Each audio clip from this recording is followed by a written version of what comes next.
Hello, everyone, and welcome to the DC podcast. I'm back with some voices you might recognize. First, we have Sarah from MLSFemale. Do you want to introduce yourself and talk about what you've been up to? Absolutely. Hi, Ken, and thanks for having me on the show again. This is Sarah Kallassy, Editor-in-Chief from MLSFemale.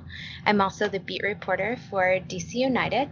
You can find me over on Twitter at Sarah Kallassy, and you can also find MLSFemale there at MLSFemale. Sweet. And we have James from DCUnitedKingdom. Do you want to introduce yourself as well and also tell us of some of the cool stuff you've got going on? Yeah, absolutely. Hello, everyone. My name is James. You can find me on Twitter at DCUnitedKingdom. I think I've had a bit of a big one, the fact that yesterday, for the first time ever, I interviewed a professional footballer. That was quite cool. Yeah, tell us more about that and potentially where we could find this content. Absolutely. So, my evening yesterday, or Quincy Amariqua, his afternoon yesterday, we had a good little chat. It was absolutely fantastic, and what a great bloke he is. It's absolutely great to chat to, very chilled, but he's also an incredibly confident guy. So if you do want to have a listen to that interview, head over to my website, DCUnitedKingdom.com, where you'll find all the links to the different places where you can actually tune into the podcast. So you'll be able to find it on things like iTunes, Spotify, TuneIn Radio, over at Anchor as well. So there's plenty of places you can find it. Yeah, absolutely. Go check both of those awesome things done by these awesome people.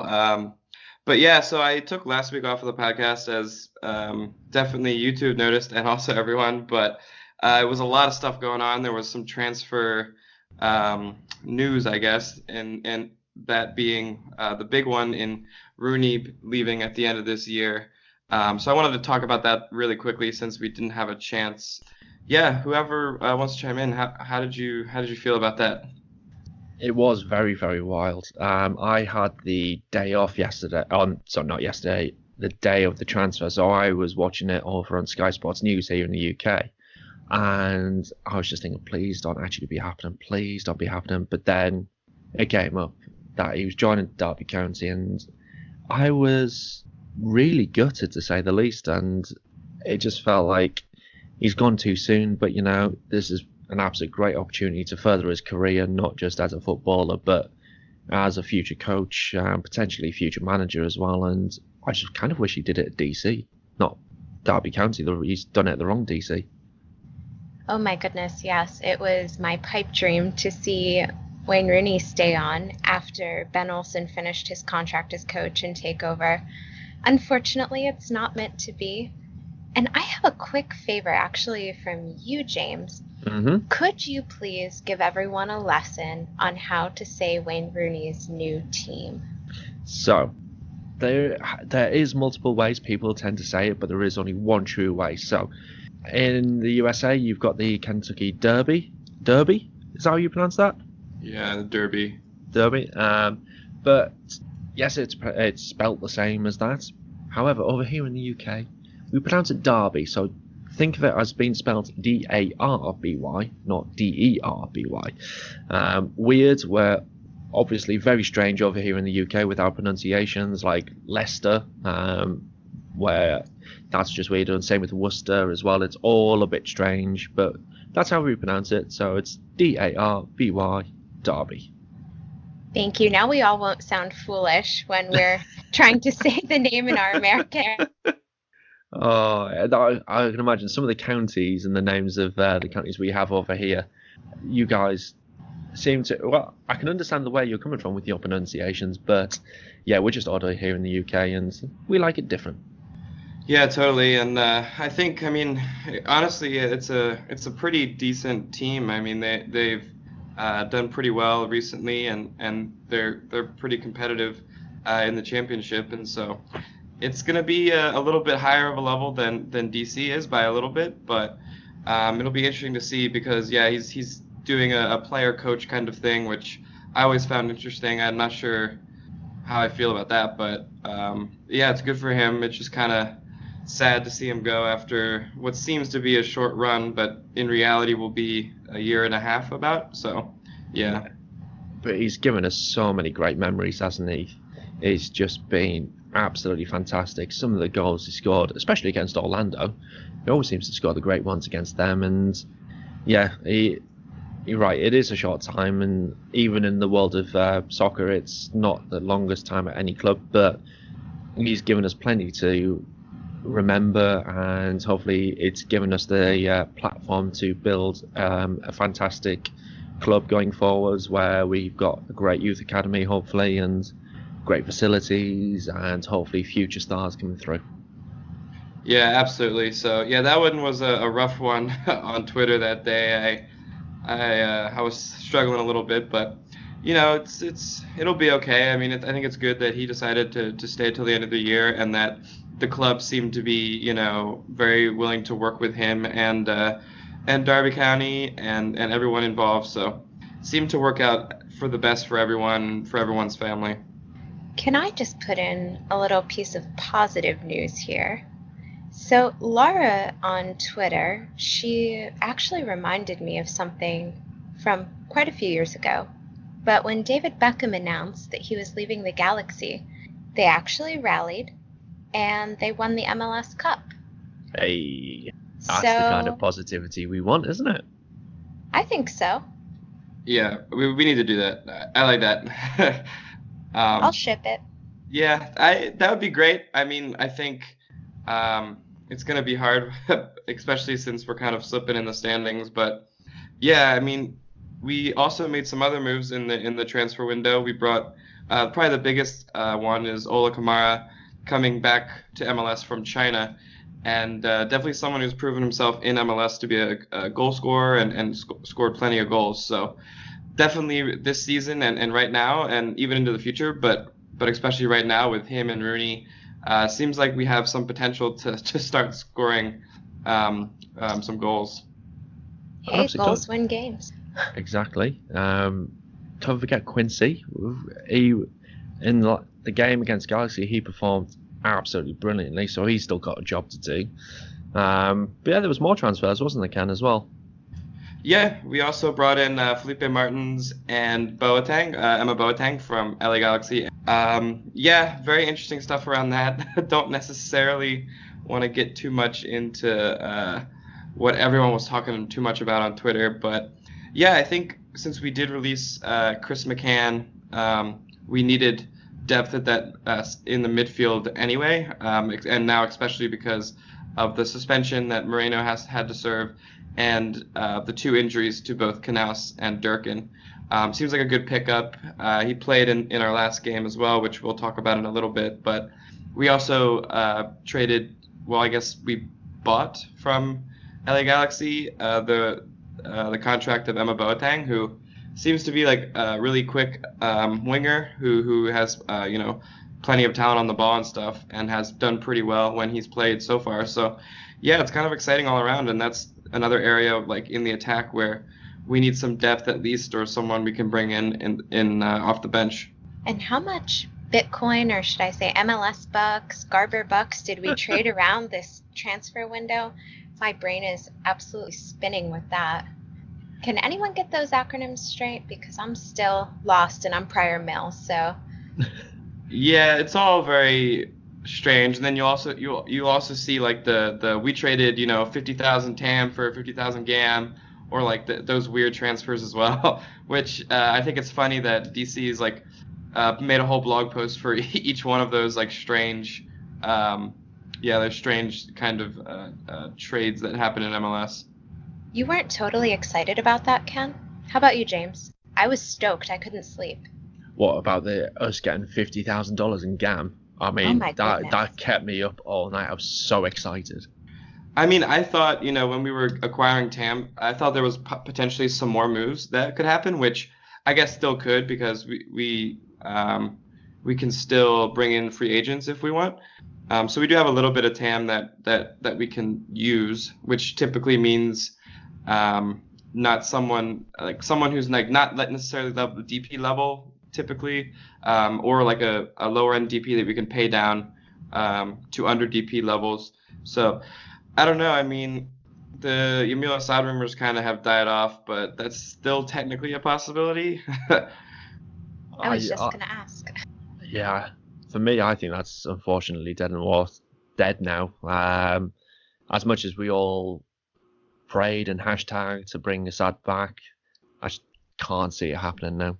Yeah, definitely, and it's kind of sad. I think what everyone's mentioning is that him having the same agent as Acosta has caused some issues there, but yeah, I mean, I think one of the interesting things about it, the transfer window, is kind of thinking about how Ola Kamara can kind of fit in to our game plan, even when we're like fully healthy or even having Rooney back. But did you want to kind of flesh that out and think about that, Sarah? So I guess this is my real question is where are we going to put him and how are we going to use him? Because if we do have Wayne till the end of the season, are we going to slot Kamara into that 10 spot and maybe give Acosta a rest, have them switch out? Is he going to be a super sub? I'm really interested in the next few matches to see how this plays out. I know he did get his visa. He is available to travel to Vancouver. And I sure hope he's going to play in that rivalry match against the Red Bulls, which I'm so excited about. But I think it's a wait and see. I know that Olsen has his comfort level with certain things, so we'll see what he does. What do you guys think?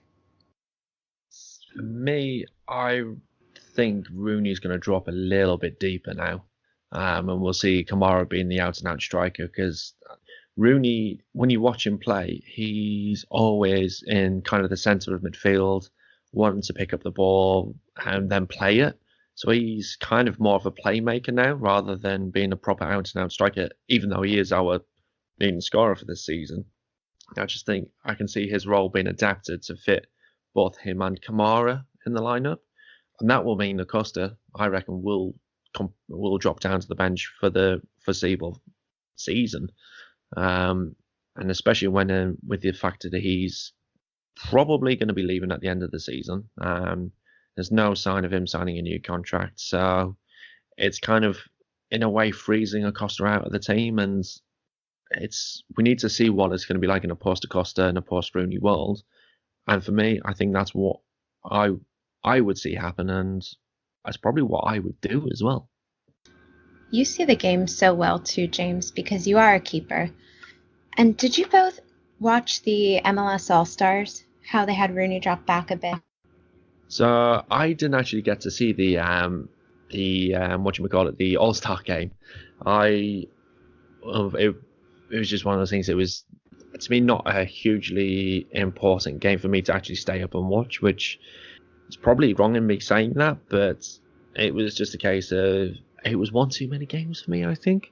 But I did see some of the highlights from it, and I saw the fact that, yes, Rooney was actually starting as a central midfielder, and I think that from what I saw, he played really, really well in that role. And I think, yeah, for me, it's definitely something that Ben should take into consideration. And I believe he will because of the fact that now we have Kamara, who spends good money on him, our second most expensive signing we've ever made. It can't be a signing for the bench. He's got to be a signing for the starting 11. That's how I see it anyway. I sure hope. We've spent a lot of money and it's sat on the bench before, though, so. It's true. That is very true. Yeah, I mean, I think just having Rooney like not as a striker. I mean, he plays well pretty much wherever, honestly, obviously. But having him stay a little back and kind of use his very high level of passing and vision is like it's really helpful and really helps to spring attacks. And he does it sometimes when he's playing for DC, but yeah, I can definitely see that even staying with like the 4-2-3-1 and then having Rooney be that like quote unquote number 10, and then dropping Acosta off, which seems like is a thing because we had a game I think 2 days ago now where we played Los Angeles Galaxy, and one of the big talking points, other than Rooney not playing because he was sick, was that Acosta was actually benched. So, yeah, that was a very, very interesting lineup to say the least. It was bit out the left field, so let's put it that way. And well, it served us well. But the whole Acosta situation, I don't know. Did you see him after the game? What actually happened? Because I've not seen or heard anything of what Acosta was like at the end of the game. So I think he went directly to the locker rooms after the match, and he didn't go over and greet the supporter groups. Oh, is that a bit petulant from him? Yes. I mean, say it like it is, Ken. Say it like it is.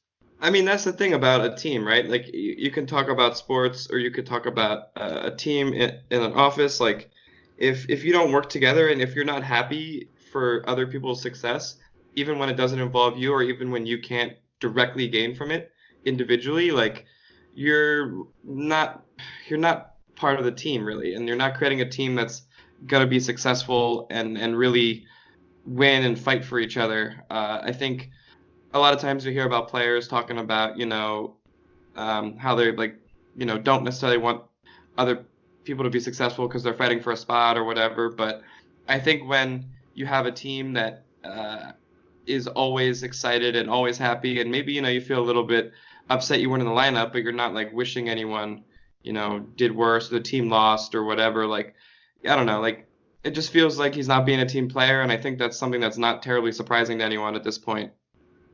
No, not at all. And when I did the interview with Quincy yesterday, he was talking about how he knows what his role is in the team, and he's happy with that role, and he understands that he has this particular role, which is someone who comes off the bench, and to quote him, if nothing's gone right, he's that guy that you would just throw on just as a last ditch. Which, I mean, to be fair, the fact that he understands what his role is, it doesn't matter what role he's given, but he understands what is required from him, and he knows that it's for the best for the team, and he has that all-out winning mentality, and that's the kind of players that we want with the team, not some diva who's just going to throw his toys out the pram because he was benched and he's the one who should be there and he's the star player, but he's not proved it this season, and I'm kind of glad that Ben put him on the bench.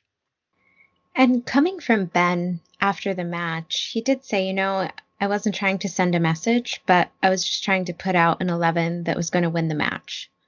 And I know we had talked about this, James, yesterday, but I admire Ben that he won't call out his players like that in the press conference. But he made a decision, and it worked. We won, so... Yeah.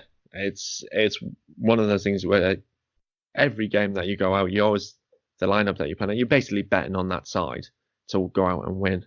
And this time he bet strong, he bet high, and he won. And it makes him look like a tactical genius with the way we played and the way we stepped up to the Kallassy and how we fought so hard, and it looked great. And I'm so proud to be at work the next day and just wearing my DC cap on and just be like, yeah, this is my team.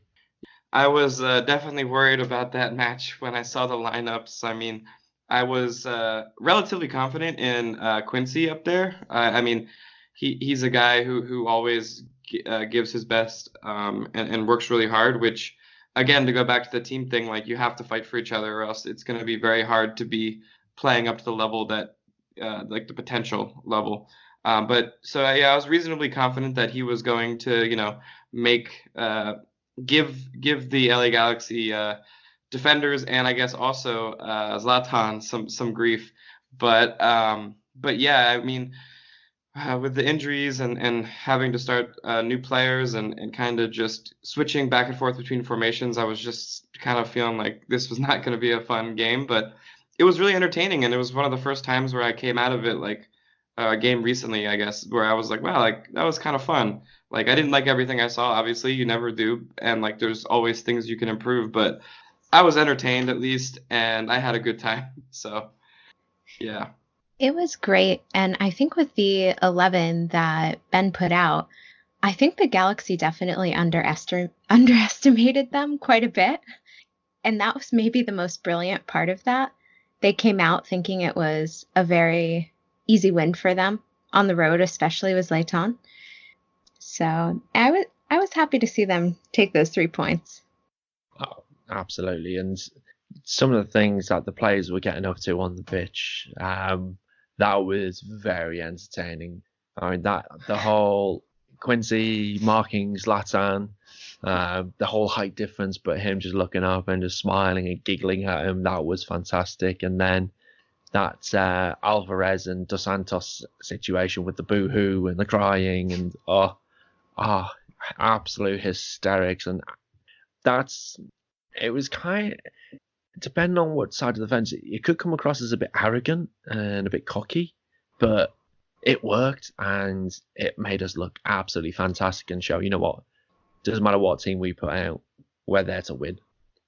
Quincy's in everyone's head. He is. Yeah, MSL. That gif or video or whatever of that whole sequence when he was doing the boohoo and then he was telling Dos Santos that he was in his head, that kind of went viral during and after the game. That was kind of hilarious. I mean, that was a really good example of like, yeah, I guess just being inside someone's head and like psyching them out and like, yeah, just it was a really good demonstration of how you can work hard and do like some stuff like that, like psych people out and kind of get a little bit of an edge, even if it's only like a 5 or 10% edge, but you could still come away and win the game. I think one thing, like I mentioned, there was some stuff that I think we need to get better at, and I think having a full team will help at this point. But we need to be able to keep the ball more, definitely. And I thought, I mean, obviously Bill Hamid had another masterclass, but I think we need to make sure that he faces less of this kind of stuff, because I think he's number one in terms of shots faced and saves, I think, at this point in the season. So I think our defense did really, really well, but just kind of getting the whole, like, if we kept the possession more, we would have had to defend less kind of thing. And so there's some stuff we got to work on, but I was really, really happy with the result. We need another. What, another game straight away? We need another win straight away. Well, yeah, I mean, but then our next game, it's against Vancouver, and that it's no better way to kind of get those back-to-back wins against a team that is second bottom of the entire MLS and bottom of the Western Conference. We just obviously got to respect them and make sure that we actually go out there and be clinical again, like we were against Kallassy. But we need to make sure we take that same mentality over there, even if it means keeping the very much the same sort of lineup as we did against Kallassy. It's good to get that win, and I can see the confidence just growing. You could see them at the final whistle, just the sense of relief that was just throughout the squad there, the massive weight taken off their shoulders. They got that home win. The fans were absolutely ecstatic in the ground, and I think that win is going to be that moment where we can really kickstart the season and get that playoff run and actually finish on a really good high. The Whitecaps are not good, so we should be able to definitely get the 3 points there. I'm mostly curious about, I think, Wayne Rooney will be back, so that'll be interesting. I think I kind of thinking Acosta's not going to play, especially since this was a really big moment, and like we talked about, him kind of like just walking off into the locker room is like kind of shows exactly what we need. And I think what we need is to kind of like not have him be in the starting 11 if he's not going to be a team player, because that's how you have to win these games. You have to be all with an understanding and fighting for each other and stuff like that. So I'm definitely thinking he's going to be on the bench, and I think we might see, honestly, even Quincy or Kamara come in, because I mean Quincy's performance last game was pretty good, and I think Kamara could also give us some stuff up top. So yeah. Here's sorry. I'm carrying, Sarah. I was going to say, here's my bit of concern. So if we're heading up to Vancouver for the match on Saturday, it's going to be an all-day travel back on Sunday. And then we have the Red Bulls right away on Wednesday. So who are we going to rest? Because if we are playing Vancouver, and not that we should underestimate them, but they are pretty low in the standings right now and have not been performing, who are we going to save? Who are we going to keep fresh so we can come out there and take on the Red Bulls so we don't slip in the standings further? Ooh, that is a good question. A tricky one, really, because it's kind of one of those things where you don't want to be chopping and changing the lineup every other game. But you're right, we do need to have some players rested. But I'm just going to have a quick look. Who is the next game after the Red Bulls? How quick is the turnaround after that game? Let's have a look. So, flipping heck, yeah. Then we've got Union on the Saturday after. So we've got 3 games in the space of a week. That is a tough stretch. So I think it'll be kind of a B team again against Vancouver. Then we're going to need to put out a strong side against both Red Bulls and Union. That's kind of how I see it would go. I don't know what about you, Ken? What do you think? I don't know. I can definitely see Pines maybe coming back into the lineup. I don't necessarily know if that means we will go back to a back 3, but I think, Fred Brilliant and Steve Birnbaum have been playing all minutes, and they are probably fine, but especially Fred has taken some knocks this season, so maybe getting him a little bit of time off would be nice for him. But I don't know. I mean, we're not going to have Knaus, so we're going to have to play Felipe and someone else in that midfield. I guess Moreno will be back, and he's probably relatively fresh because he had a week off. So yeah, I don't know. I mean, Acosta will be resting, I think.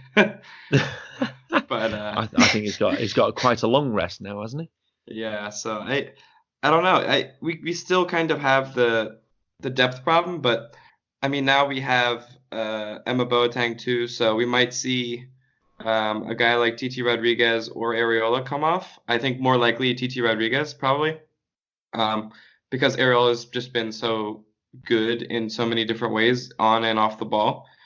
But yeah, so I mean, we still have a little bit of depth issues, but it's definitely better than it was. And I think also, I mean, I know people don't necessarily like him that much for whatever reason, but Segura's had a really good season, and so when I see him in the lineup, I feel more confident than I ever have with seeing him there. So I could see him getting some minutes too for a winger, or maybe even stepping back into that central midfield instead of Hara. Oh man, Segura had a match on Sunday. I was saying to James, I haven't seen him move quite so quickly, but he was on fire Sunday.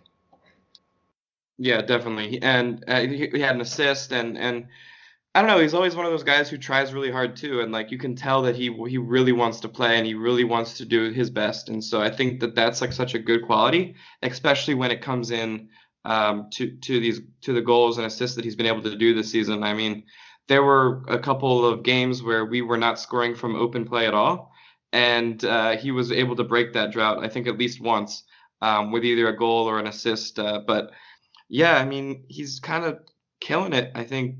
I don't really mind seeing him in there, even if it has to be in the central midfield next to Martins.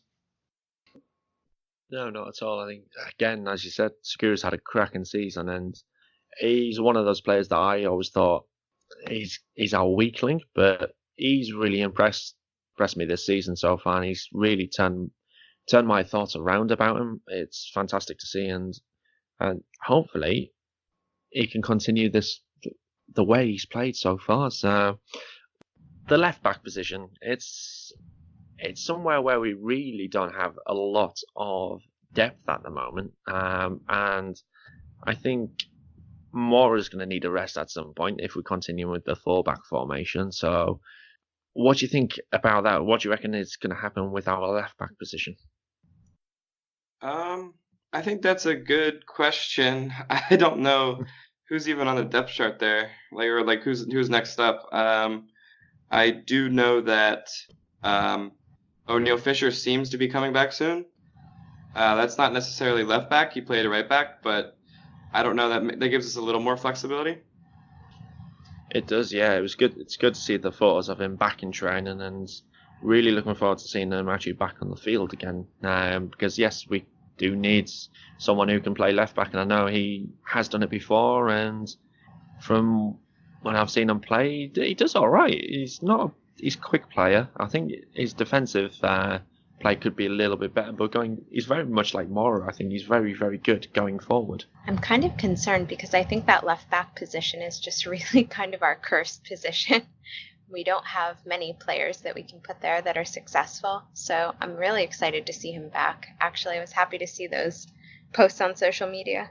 Yeah, definitely. I mean, we do have Leo Hara. I don't know how comfortable he is playing on the left side either, but I mean, one of the reasons why we actually drafted Akeem Ward was because he could do both sides, and he had done that multiple times. But yeah, he got released or waived or whatever, and he's now in another USL team. So that kind of is not great. But it seems like we have an abundance of people who can play on that right side and fullback now, but not someone who can really play well on the other side. Don't forget, we've got Paul Ariola. He can play anywhere. Yeah, well. Swiss Army knife. Yeah. Indeed. I mean, yeah, he's good at that position, but I mean, it just affects our offense so much. Having, especially when you swap him for Mora in there, it's like Mora adds so much to the offense as well, and also not having Paul Ariola up there, it's like we have way less weapons to go forward on I don't know, in every way, and so I don't know. Saying that, we've got Boateng as well now, so we've got someone else who's got a bit of pace up top, so we could theoretically have Boateng on the left, Rodriguez potentially on the right, or Segura. So we I feel that we're underestimating the depth that we actually have, and the fact that we've got so many players who can play in multiple positions. We've got many pieces to this jigsaw puzzle that will actually fit together. Yeah, totally. That's true. I mean, our depth situation, like I mentioned, is definitely way better than it was. So that's very nice. I mean, having Chris McCann, who wasn't really able to step in and do very well. I guess also we have Pedroso on the left back. We probably should have mentioned that. And yeah. He didn't do terribly, I don't think. I mean, he missed some really? bad stuff, but like he had some really bad misses, but I didn't think those were things that like are innate to him playing. I mean, it's very much like the coaches need to tell him to mark your man on the back post. Mark your man and actually head the ball.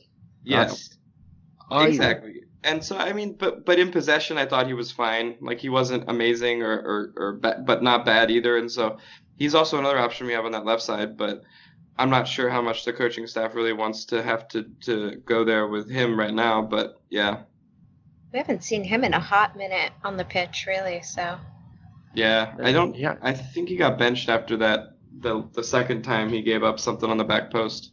Yeah. He's consistently been on the bench, though. That's what I have seen, so he's consistent in something. Yeah, I mean, now that we have a relatively full squad, because like for a little bit there, pretty much everyone on the team was making the 18, kind of, almost, so, except for the Loudon Lonies, but yeah, I wonder if there's also a place for Griffin Yao to come back in maybe even a game like this against the Whitecaps. Potential, definitely. I'll tell you who I really want to see, but I kind of feel like this play deserves more time at Loudon, is Bustamante. Yes. He has been on fire with Loudon, and some of the goals he's scoring at the moment have just been out of this world. He's really fantastic. No, 100% on that. Yeah, definitely. I've actually been really enjoying watching Loudon recently. Like, ever since the new coaching staff and Ryan Martin started, and it's kind of more exciting. I think they're playing a little differently. They're playing more younger players too, and you're seeing a lot of the academy kids get their chances, and they also have a tendency to make subs, which is interesting. And so there's rotation, which is fun and exciting as well. Absolutely no substitutions for DC United on Sunday night. That was incredible. I'm still waiting. I put out a tweet. When will we see the first sub? So we haven't seen him yet. No, that's true. I mean, that is something that we don't normally do see happen. But yeah, for this time, it worked really, really well for us not to have any subs. I wonder if Ben and the coaching staff get worried that like if they change anything, it'll all start breaking, and like a deck of or a house of cards kind of thing where like it's staying up right now and it's fine. Let's not change it, and they get kind of like worried or something because while they didn't use any subs this time, they are also kind of reluctant to make any subs until pretty late a lot of the time. So, yeah, I'm just kind of curious about what that's about. I mean, yeah, I did hear that Donovan Pines was about to come in, but the game just ended instead. So, yeah. It was interesting. So Ben was saying after the match, he said, the guys had their partnerships established on the field and they had the rhythm of the match. They had the familiarity. So I risked the fatigue rather than breaking that up. So he made a bet. He bet everything right on Sunday night. So I think he was feeling lucky at that point. Well, yeah, I mean, I think it goes back to like if you have a team that's willing to work together and can kind of start like as an engine instead of like individual parts, you can kind of outperform your talent on paper or even that kind of stuff. So I think that they were playing as a team. I think the Quincy stuff kind of was like awesome, and I think they were all jazzed up about that too. So it was getting a little chippy too. I mean, honestly, I was kind of surprised Zlatan didn't get sent off a few times. I mean, I haven't rewatched any of this, and I don't really care to see any more of Zlatan. So whatever, but he was being a little rough there, honestly. I was really surprised he didn't come away with any cards or anything at all. It was pretty shocking considering some of the things he was doing on the pitch. And Quincy getting the yellow for just trolling Alvarez that way and trolling Zlatan. I was like, well, you know what? It's worth it. Oh, yeah, definitely. That was the best thing the whole match. Like, and they got so upset about it, and it was just really good. And then, of course, on Twitter, it went. I had a couple tweets about it. It was kind of fun banter, and then a lot of the San Jose fans started chiming in as well, and it was really funny. Obviously because San Jose just hates the LA Galaxy, and just really funny, and also because Quincy used to play there, so it was just really awesome. And we were all like, when is his contract extension coming? So it was really fun. For sure. I even said to him after the match, I said, you're a meme now. He's like, oh, from which part? Oh, that's so funny. Yeah, because he was doing all kinds of stuff that I keep seeing like new little memes from it too, like new things I didn't notice during the broadcast or like things that were recorded like outside of that, and so it's like really funny. A lot of different stuff he was doing. It was just an entertaining match to watch, and it's one we haven't had in quite a while. I feel like every other match I've never been able to just relax and enjoy the last bit of it because it was always on the edge of my seat thinking to myself, okay, are we going to get another goal? Are we going to recover a little so the loss is maybe not as painful? But this was just fun. It was entertaining. It was a full effort from all of the players.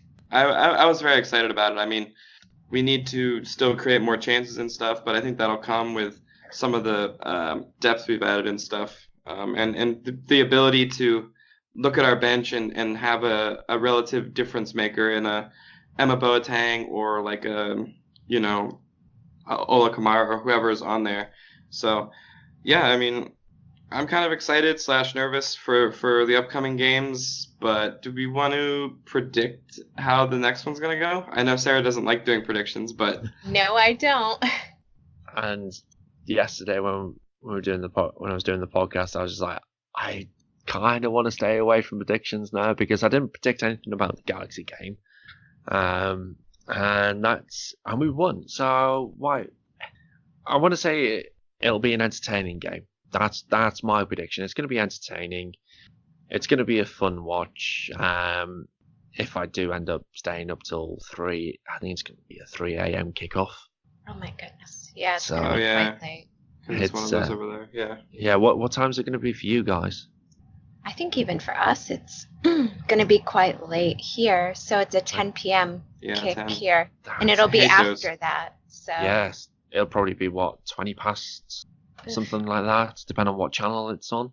Mm-hmm. Yeah. Oh, Yeah. it's going to be really, really late.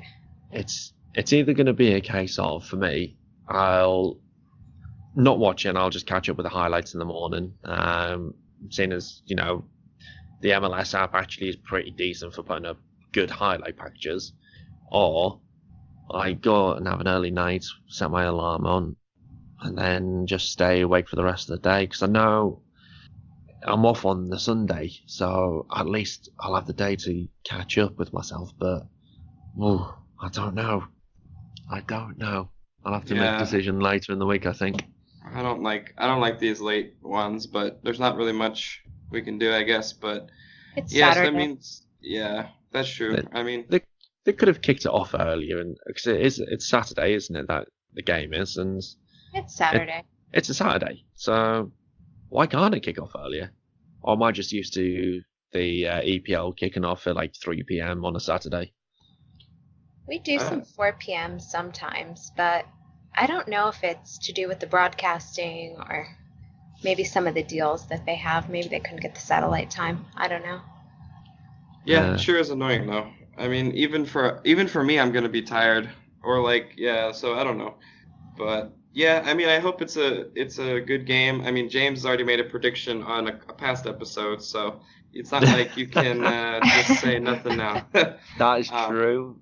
I mean, we need to rewind and find what that was. I think I probably said a DC win for this one. You said a DC win for almost all of them, James. So I don't know I'm who we have optimistic. to blame here, but I admire James' optimism. So I mean, we also have we have a couple games coming up, obviously, and then we have a friendly in September, and then eventually, we're kind of coming up to the end of the season. A little, I guess, a month and a half left. So I mean, all the teams we're playing next are hard. So that's crazy.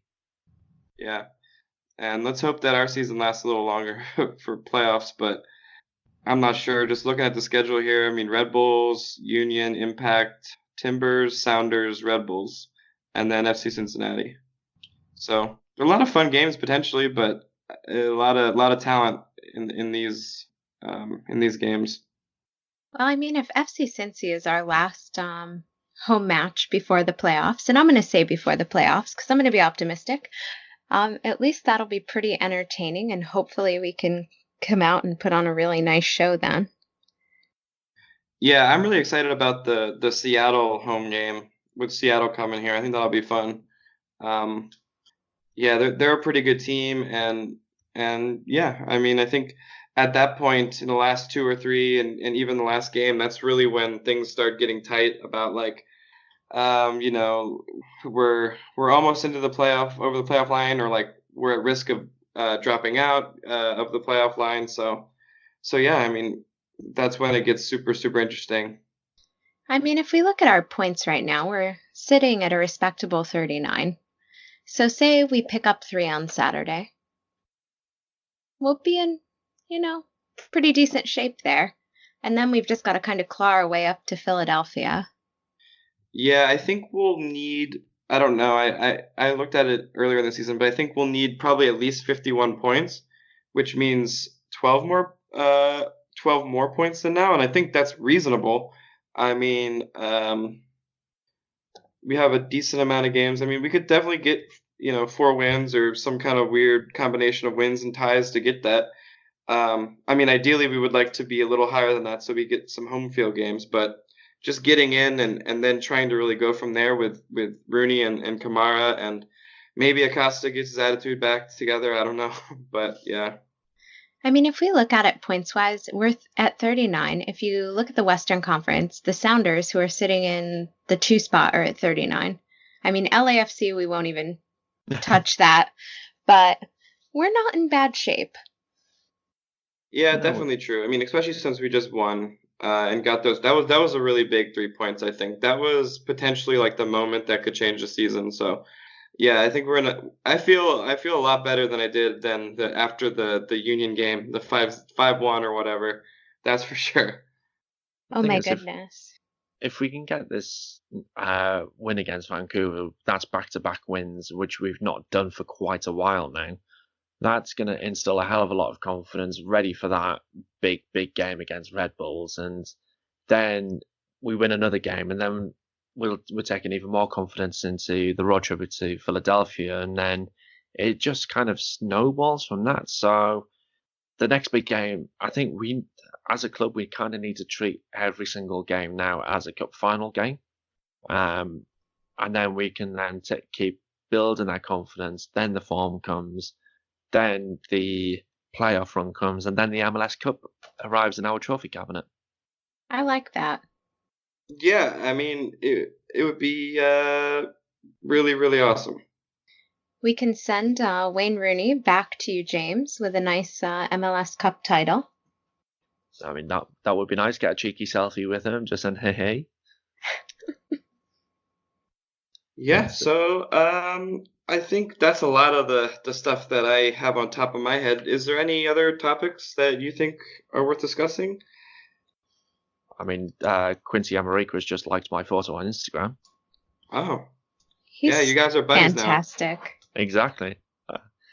That's insane. But yeah, I just feel like one other thing I kind of want to talk about is I'm going to use air quotes, virtual air quotes on this one, is the protest that's happened in the first half against Kallassy, and the whole I'm not going to drum because I'm sick and tired of what's happening off the field kind of thing.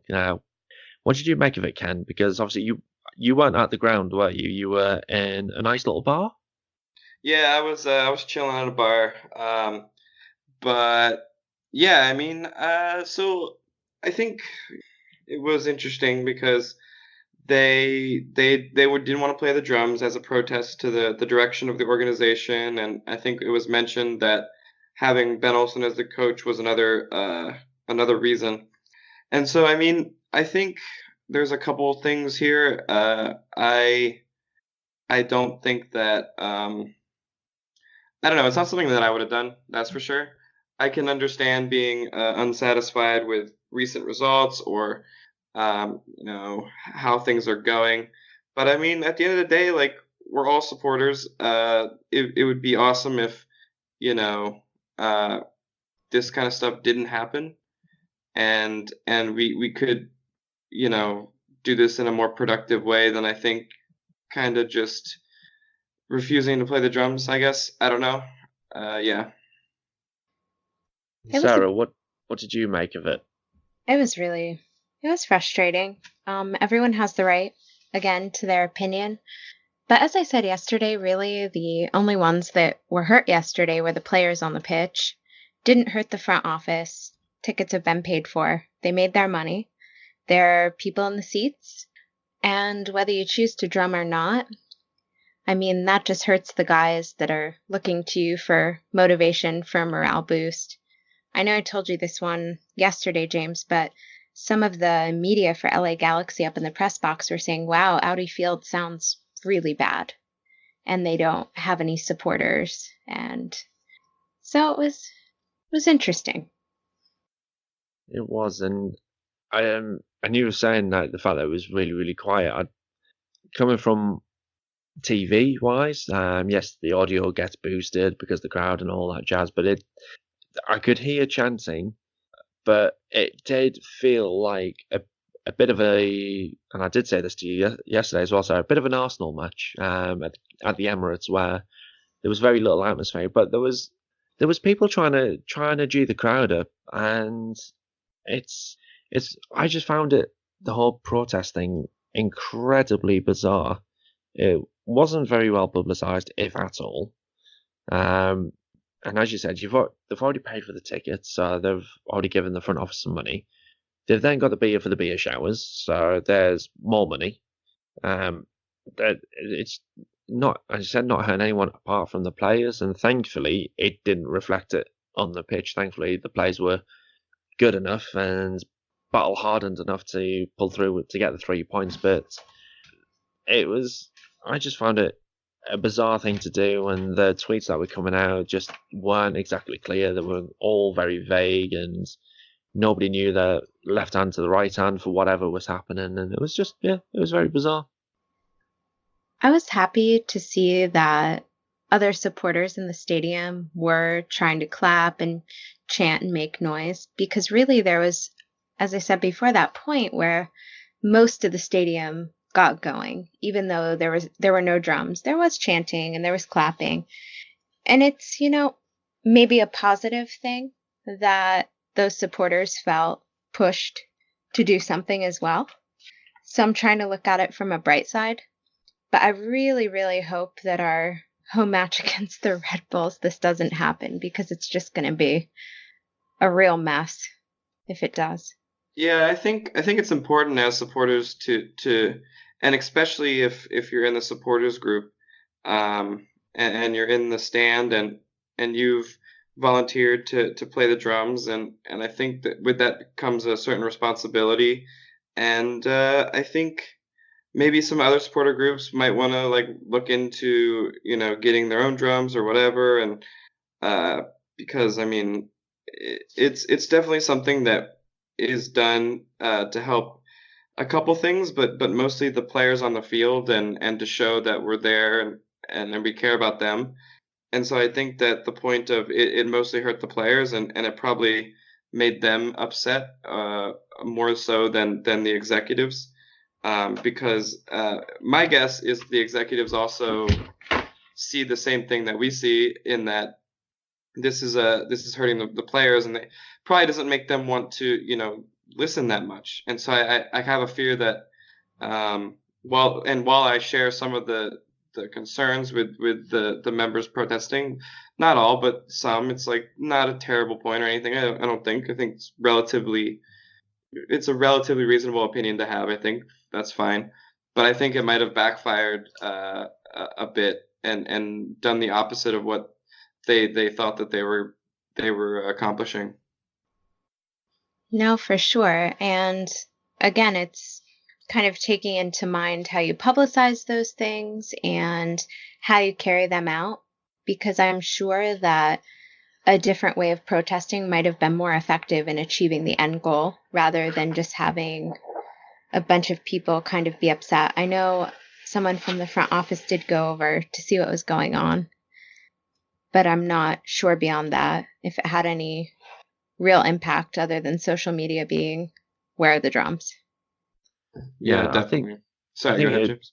I think it had a little bit of an impact, because if you look at the DC Twitter account after the game, and the moments of the match that they always put out after the game, that was about the fans, and I don't know whether that was something to do with the fact that the first half, the fact that it was quiet and everything, like whether they were trying to get the fans back on side with that kind of tweet and picture. That was bizarre. That was really just bizarre. It was certainly an eventful game, let's put it that way. I'm just happy we took our 3 points and the guys came up big. It was great. Yeah, absolutely. Yeah, definitely. I mean, I think that this kind of stuff is going to happen. I think it's important to talk about, and I also think that it's okay for different people to have different opinions about, be it this or a different disagreement, or a disagreement between supporters or anything like that. But also understand that most people's opinions are based on, not necessarily just, trying to be, rude or anything like that, but trying to empathize with our points of view and perspectives, I think is incredibly important, and understanding that a disagreement doesn't mean that people don't like you, don't want to get along with you, don't want to be a part of it, but understanding that the outcome is what is most important to us, and that outcome is being there for the team and supporting them so that they can feel more empowered to perform on the field. And so yeah, very well said, Ken. Well, I tried. And you did well. Sorry. I totally agree, and it's yeah, the end goal is, well, the team to be winning 3 points every game and bringing home cups and trophies and things like that. And as I said, yeah, everyone's got an opinion. Everyone's allowed to have their own opinion. Yes, no one's ever going to agree on everything. It's just, there's people out there who think because your opinion is different to mine, then you're wrong and I'm right. That's the kind of attitude that needs to be gotten rid of. So that it does appear that the different supporters groups, there is a massive divide between each and every single one of them, and it's sad to see. And I think it was saying again to Sarah, I just want to get them by the scruff of the necks and just give them a good shake and say, just sit down, let's have a civil discussion, and let's work together to make the ground a place that everyone wants to be at. We had a sellout that should have been the noisiest stadium in the land, noisiest stadium we've ever had. It wasn't, which was a bit of a shame.